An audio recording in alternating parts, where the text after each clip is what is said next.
Okay, ಈ change ಓವರ್ನ ನೋಡಿದಾಗ ಅವತ್ತಿಗೆ 100ಕ್ಕೆ 100 negative comments ಇತ್ತು. ಈಗ ಆ 100ಕ್ಕೆ 100 ನೆಗೆಟಿವ್ ಕಮೆಂಟ್ಸ್ ಇದ್ದಿದ್ದು ಎಲ್ಲಿಗೆ ಬಂದು ನಿಂತಿದೆ?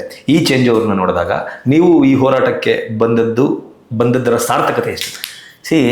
ಈಗಲೂ ನಾವು ಇದರಲ್ಲೇನೋ ಸಾಧಿಸ್ಬಿಟ್ಟಿದ್ದೀವಿ ಏನೋ ಭ್ರಮೇಲಿಲ್ಲ. ಯಾಕಂದರೆ ಅವರು ರಕ್ತ ಬೀಜಾಸುರು. ಲಾಸ್ಟ್ ಒಂದು ಇಷ್ಟು ಉಳಿದ್ರು ಅವ್ರು ಮತ್ತೆ ಲಕ್ಷ ಸೃಷ್ಟಿ ಮಾಡೋಕ್ಕೆ ಬರುತ್ತೆ. ಸೌಜನ್ಯ ಅನ್ನೋ ಒಂದು ಹೆಣ್ಣುಮಗಳ ಭುಜದ ಮೇಲೆ ಗನ್ನಿಟ್ಟು ಅವರು ಧರ್ಮಸ್ಥಳದ ಕಡೆ ಬುಲೆಟ್ ಹೊಡಿತಾ ಇರೋದು 12 ವರ್ಷದಿಂದ. ಯಾವ ಸಾಕ್ಷಿಯೂ ಇಲ್ಲದೆ ಬರೀ ಸುಳ್ಳು ಹೇಳ್ಕೊಂಡು 12 ವರ್ಷದಿಂದ ಬುಲೆಟ್ ಹೊಡಿತಾ ಬರ್ತಿದ್ದಾರೆ. ಹೆಸರು ಮಾತ್ರ ಸೌಜನ್ಯದು. ನೀವು ಸಿಂಪಲ್ ಯೋಚನೆ ಮಾಡಿ, ಸಮೀರ್ನ ಮೊದಲನೇ ವಿಡಿಯೋ ಸೌಜನ್ಯ. ಈ ಕ್ಷಣದವರೆಗೆ ಸೌಜನ್ಯನ ಸಂಬಂಧಪಟ್ಟಂಗೆ ಅದಾದಮೇಲೆ ಒಂದೇ ಒಂದು ವಿಡಿಯೋ ಬಂದಿಲ್ಲ ಸಮೀರ್ ಕಡೆಯಿಂದ. ಇಲ್ಲದೇ ಇರುವ ಅನನ್ಯ ಭಟ್ನ ಸೃಷ್ಟಿ ಮಾಡ್ತಾನೆ. ಕೊನೆಯದಾಗಿ ಹೇಳ್ತಾನೆ, ನಮ್ಮ ಉದ್ದೇಶ ಒಂದೇ, ಆ ನಕಲಿ ದೇವಮಾನವನನ್ನು ಕಿತ್ತು ಬಿಸಾಕೋದು ಅಂತ. ಅಂದರೆ ಸೌಜನ್ಯ ನಿಮಗೆ ನೆಪ ಮಾತ್ರ, ನಿಮಗಿರೋ ಟಾರ್ಗೆಟು ಧರ್ಮಸ್ಥಳ. ಸೊ ಹಾಗೆ ಆ ಮನಸ್ಥಿತಿಯಲ್ಲಿರುವ ಇವರನ್ನು ಇವತ್ತು ನಾವು ಸೋಲಿಸ್ಬಿಟ್ಟಿದ್ದೀವಿ ಅನ್ನೋ ಮನಸ್ಥಿತಿಯಲ್ಲಿ ನಾವಿಲ್ಲ. ನಮ್ಮ ಗೆಲುವು ನನ್ನ ಪ್ರಕಾರ ಸೌಜನ್ಯ ಸಾವಿನ ವ್ಯಾಪಾರ ಯಾರು ಮಾಡಿದ್ರಲ್ಲ ಅವ್ರನ್ನೆಲ್ಲ ಒದ್ದು ಒಳಗಡೆ ಹಾಕಿಸಿದಾಗ. ಸೌಜನ್ಯ ಸಾವನ್ನು ಇಟ್ಕೊಂಡು ಇವರುಗಳು ಒಂದು ಧರ್ಮಕ್ಷೇತ್ರವನ್ನು, ಶ್ರದ್ಧಾ ಕೇಂದ್ರವನ್ನು ಹೆಸರುನಾಶ ಮಾಡಬೇಕು ಅಂತ ನಿಂತಿರಲ್ಲ, ಇವ್ರನ್ನೆಲ್ಲ ಒದ್ದು ಒಳಗೆ ಹಾಕ, ನನ್ನ ಮಾತಲ್ಲ, DK ಶಿವತ್ ನಾನು ಹೇಳ್ತಾರೆ, ಒದ್ದು ಒಳಗೆ ಹಾಕೋ ತನಕ ನಮಗೇನೋ ಸಮಾಧಾನ ಇಲ್ಲ. ಅಲ್ಲಿ ತನಕ ನಮ್ಗೆ ಗೆಲುವಲ್ಲ ಅದು. ನಾನು ಈಗ ಇವ್ರು ಹೇಳ್ತಾರೆ ಹಂಗಾದ್ರೆ ನೀನೇ ನ್ಯಾಯ ಕೊಡಿಸು ಅಂತ. ಈಗಲೂ ಹೇಳ್ತೀನಿ, ಅತ್ಯಾಚಾರ ಮತ್ತು ಕೊಲೆ ಪ್ರಕರಣಗಳಲ್ಲಿ ಅವರ ತಂದೆ ಅಥವಾ ಅವರ ತಾಯಿನೇ ಹೋಗಬೇಕು ಅಷ್ಟೇ ಬಿಟ್ಟರೆ, ಕೋರ್ಟಿಗೆ ಫ್ಯಾಮಿಲಿ ಹೋಗ್ಬೇಕು ಅಷ್ಟೇ ಬಿಟ್ಟರೆ ನೀವು ಹೋಗಕ್ಕೆ ಬರಲ್ಲ. ನಾನು ಯಾವಾಗಲೂ ಅದನ್ನ ಹೇಳ್ತೀನಿ, 79ರ ವೇದವಲ್ಲಿ ಕೇಸ್ ರಿಓಪನ್ ಮಾಡಿ ಅಂತೀರಾ, 86 ಪದ್ಮಲತಾ ರಿಓಪನ್ ಮಾಡಿ ಅಂತೀರಾ, 2012 ಆನೆ ಮಾವತ ಕೇಸು ರಿಓಪನ್ ಮಾಡಿ ಅಂತೀರಾ, ನಿಮ್ಮ ಹತ್ರ ಸಾಕ್ಷಿ ಇದೆ ಅಂತೀರಾ, ಮೊಬೈಲಲ್ಲಿದೆ ಅಂತೀರಾ, ದೆಹಲಿ ಪೊಲೀಸರು ಅದನ್ನ ನೋಡಿ ದಂಗಾಗಿ ಹೋದ್ರು ಅಂತೀರಾ. ಆ ಸಾಕ್ಷಿ ಇಟ್ಕೊಂಡು ಹೋಗಿ ಸೌಜನ್ಯ ಕೇಸ್ನ ರಿಓಪನ್ ಮಾಡಿಸಿ ಅಂತ ಕೇಳಿದ್ರಿ ಅಂತಂದರೆ ಮಾಡಲ್ಲ. ಮತ್ತೇನು ಬೇಕು? ನ್ಯಾಯ ಬೇಕು. ನ್ಯಾಯ ಬೇಕು. ಕೋರ್ಟ್ಗೆ ಹೋಗ್ತೀರಾ? ಹೋಗಲ್ಲ. ನ್ಯಾಯ ಬೇಕು. ನ್ಯಾಯ ಬೇಕು. ವಿಡಿಯೋ ಮಾಡ್ತೀರಾ? ವಿಡಿಯೋ ಮಾಡ್ತೀವಿ. ನ್ಯಾಯ ಸಿಗುತ್ತಾ? ಸಿಗಲ್ಲ. ಮೀಡಿಯಾ ಟ್ರಯಲ್ ಮಾಡಬೇಡಿ, ಯೂಟ್ಯೂಬ್ ಟ್ರಯಲ್ ನಾವು ಮಾಡ್ತೀವಿ. ನಾವು ಮಾಡ್ತೀವಿ. ನೀವು ಮೀಡಿಯಾಗೂ ಬರಲ್ಲ. ನಮಗೆ ಮೇನ್ ಸ್ಟ್ರೀಮ್ ಮೀಡಿಯಾನೇ ಬೇಡ, ಯಾಕಂದ್ರೆ ಅವ್ರು ಸತ್ಯ ಮಾತಾಡ್ತಾರೆ. ನಾವು ಯೂಟ್ಯೂಬಲ್ಲಿ ನಮ್ಮದೇ ಒಂದಿಷ್ಟು ಚಾನಲ್ಗಳಿದ್ದಾವೆ, ಅವುಗಳ ಹತ್ರ ಮಾತಾಡ್ತಾ ಇರ್ತೀವಿ. ಓಕೆ, ಅದನ್ನ ನೋಡಿದಾಗ, ಆ ಆ್ಯಂಗಲ್ನ ನೋಡಿದಾಗ ಇವರು ಕಂಪ್ಲೀಟಾಗಿ ಕರ್ನಾಟಕದ ಮಾಧ್ಯಮಗಳನ್ನು ಕಂಪ್ಲೀಟಾಗಿ ಹೊರಗಡೆ ಇಟ್ಬಿಟ್ಟಿದ್ದಾರೆ. ಮೇನ್ ಸ್ಟ್ರೀಮ್ ಮಾಧ್ಯಮಗಳನ್ನು ಇವರು ಕಂಪ್ಲೀಟಾಗಿ ಹೊರಗಡೆ ಇಟ್ಬಿಟ್ಟಿದ್ದಾರೆ. ಆದರೆ ಇವ್ರಿಗೆ ಯಾರು ಬೇಕು ಅಂದರೆ ಇವರು ಹೇಳುವ ಕಥೆಯನ್ನು ಕೂತ್ಕೊಂಡು ಹ್ಞೂ ಅಂತ ಕೇಳೋರನ್ನ ಮಾತ್ರ ಕೂರಿಸ್ಕೊಂಡು ಒಂದಷ್ಟು ವಿಡಿಯೋಗಳು, ಅಂದರೆ ಎಕ್ಸ್ಕ್ಲೂಸಿವ್ ವಿಡಿಯೋಗಳು. ಹೆಂಗೆ ಅಂತಂದರೆ ಚೆನ್ನನ ಇಂಟರ್ವ್ಯೂ ಒಂದು ನ್ಯಾಷನಲ್ ಮೀಡಿಯಾ, 2 ನ್ಯಾಷನಲ್ ಮೀಡಿಯಾಗೆ ಸಿಗುತ್ತೆ ಬಿಟ್ಟರೆ ಕರ್ನಾಟಕದ ಯಾವ ಮೀಡಿಯಾಗಳಿಗೂ ಸಿಗಲ್ಲ, ಬಟ್ ಯೂಟ್ಯೂಬರ್ಗಳಿಗೆ ಸಿಗುತ್ತೆ. ಇದನ್ನು ನೋಡಿದಾಗ ಚಿನ್ನನ ವಿಡಿಯೋನ ಇವ್ರು ಮಾಡಿರೋದು, ಚಿನ್ನ 164 ರೆಕಾರ್ಡ್ ಆಗೋಕ್ಕೆ ಮುಂಚೆ ಇವರೆಲ್ಲ ಮಾಡಿಟ್ಟಿರೋ ವಿಡಿಯೋಸ್. ಇವತ್ತು ಇವರೆಲ್ಲ ವಿಡಿಯೋ ಬಿಡ್ತಿದ್ದಾರೆ. ನಿಮ್ಮ ಪ್ರಕಾರ ಏನು ಅಂತಂದರೆ ಇವರು ಡೈವರ್ಟ್ ಮಾಡೋಕ್ಕೋಸ್ಕರ ವಿಡಿಯೋ ಬಿಡ್ತಿದ್ದಾರೆ ಅಂತ ನೀವು ಅಂದ್ಕೊಂಡಿದ್ದೀರಾ. ಅದು ಹಂಗಲ್ಲ.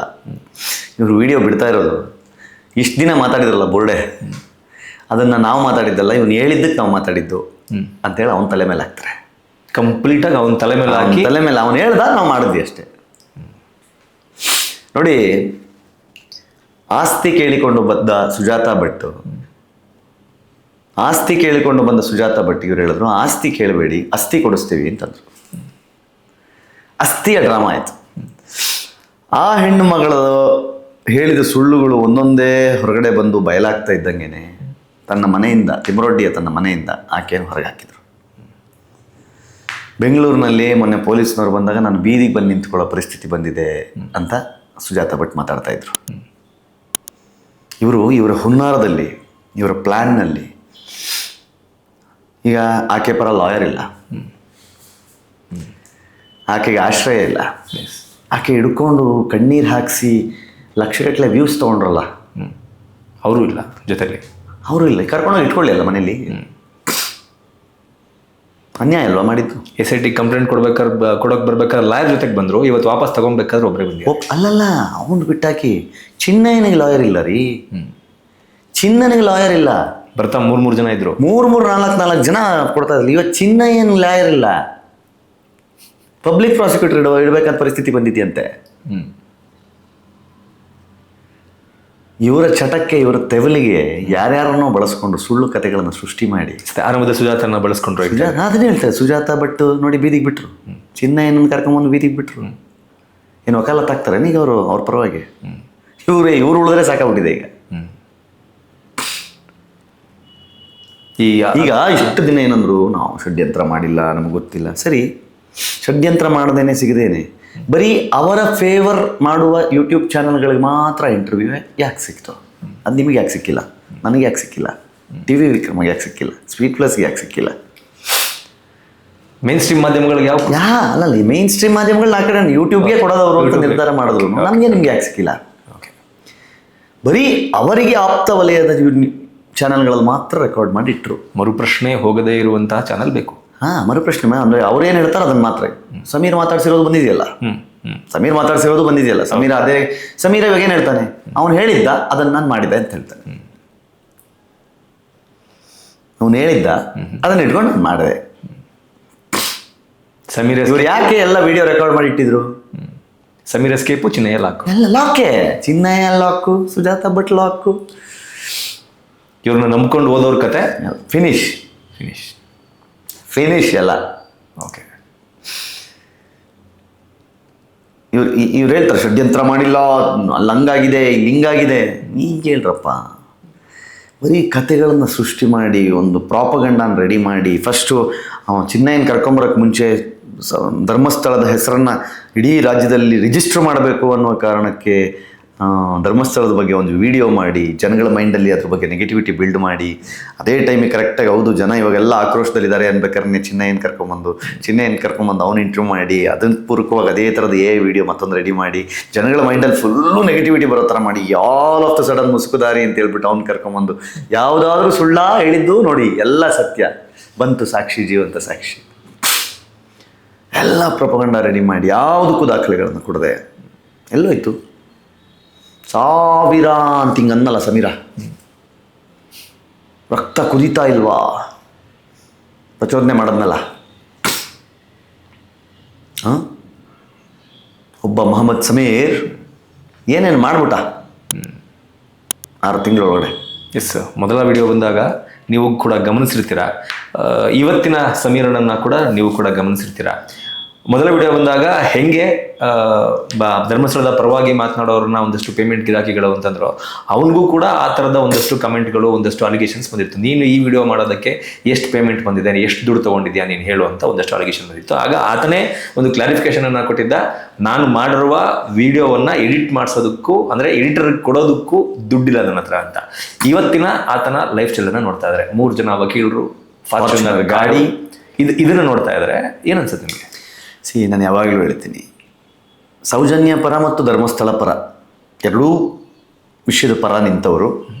ಇವತ್ತು ನೀವು ನಮ್ಮ ಮನೇಲಿ ಇಂಟರ್ವ್ಯೂ ಮಾಡ್ತಾ ಇದ್ದಾರೆ, ನಾನು ಬಾಡಿಗೆ ಮನೇಲಿ ಇದ್ದೀನಿ. ಆದರೆ ಸೌಜನ್ಯ ಪರ ಅಂತ ಹೇಳಿಕೊಳ್ಳುವ ಸಂತೋಷ್ ರಾವ್ ಪರ ಹೋರಾಟಗಾರರು 16,000 ಸ್ಕ್ವೇರ್ ಫೀಟಲ್ಲಿ ಮನೆ ಕಟ್ತಾ ಇದ್ದಾರೆ.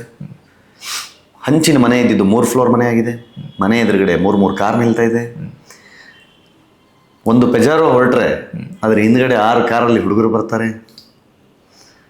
ಒಬ್ಬ ವ್ಯಕ್ತಿ ತನ್ನ ಮಾಡೋ ಕೆಲಸ ಎಲ್ಲ ಬಿಟ್ಟು ಬೆಳಗ್ಗೆಯಿಂದ ಸಾಯಂಕಾಲ ತನಕ ಕ್ಯಾಮ್ರಾ ಮುಂದೆ ಕೂತ್ಕೊಂಡು ಲೈವ್ ಬರೋದು, ವಿಡಿಯೋ ಮಾಡೋದು ಮಾಡ್ಕೊಂಡು ಅದನ್ನೇ ಜೀವನ ಮಾಡ್ಕೊಂಡಿದ್ದಾನೆ. ಯಾರಿಗಾಗ್ತಿದೆ ಪೇಮೆಂಟು?